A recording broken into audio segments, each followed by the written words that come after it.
Hi. It's good to see all of you here. I don't know a lot of you, but I do know some of you. It's really nice to see you. Well, I have a story that's maybe a little bit different from everyone. I was born and raised in Hawaii, yes.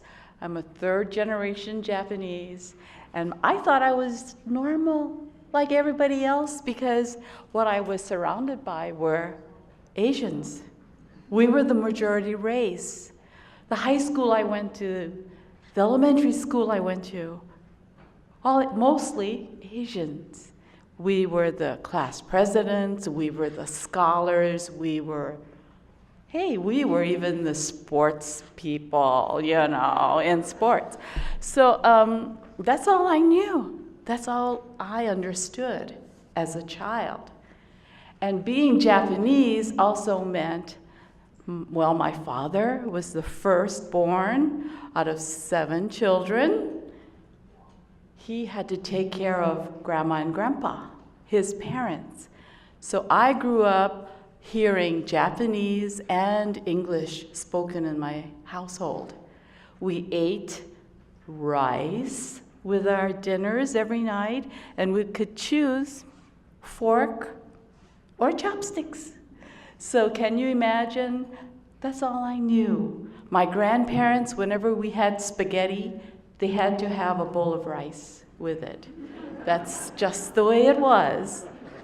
My father, being the firstborn, and he was also a samurai, in other words, what he said was law. Yes. So he would go to work 7:20 every morning. We lived very close to his workplace. And he would be home by 4:40. By 4:45, 5 o'clock at the very latest, dinner had to be served. That was the law. I took it as, well, everybody else must be living the same life. So after thinking that this is the way life was, I realized that I'm a little bit different. My mother was very instrumental in allowing me to decide my own religion. Now you have to imagine in Hawaii, everybody in a Japanese family is Buddhist. And I decided not me. So I became a Christian. And my grandfather was very upset with me, but I think my mother held firm, and I did too. So here I was, a Christian in a Japanese household, and I'm still alive. Yeah. And then my mother did something else for me. I decided I wanted to go to school in Indiana. Anybody here from Indiana? Great state.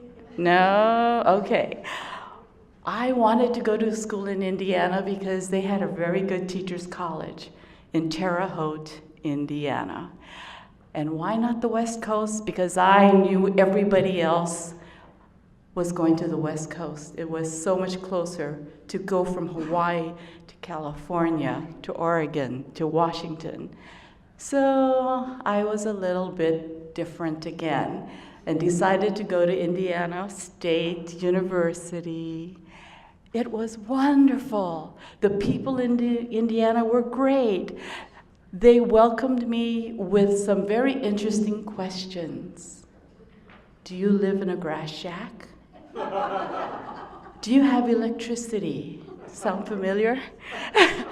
Do you know how to hula? Those kind of questions. And then I had a very interesting discussion with a gentleman who looked at me and said, do you know, my good friend died in WW2 at Pearl Harbor. I'm just 19 years old. I don't know what to say. But being that my parents taught me to be very respectful of my elders, I just said, I'm very sorry.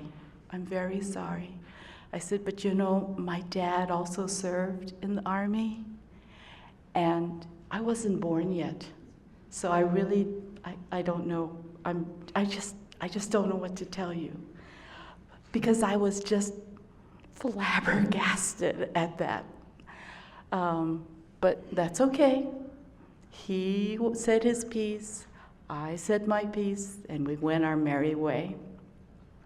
My parents were so proud of me when I graduated from college. Of course, they had to fly to Indiana to see me graduate. And I was so happy.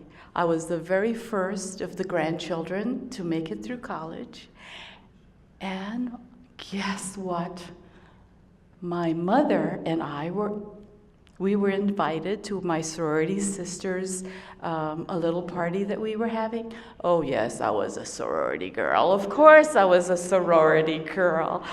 And then my mother drove us to the event.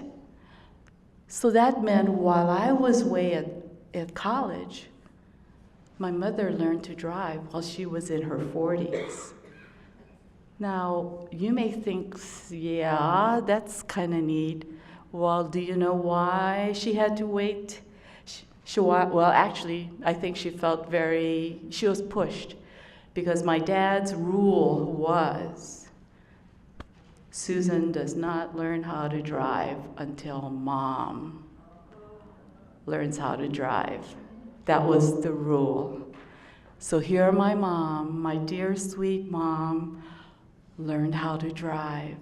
I was so proud of her. I don't know if I was more proud of her because I just saw her drive or that they had seen me graduate from college.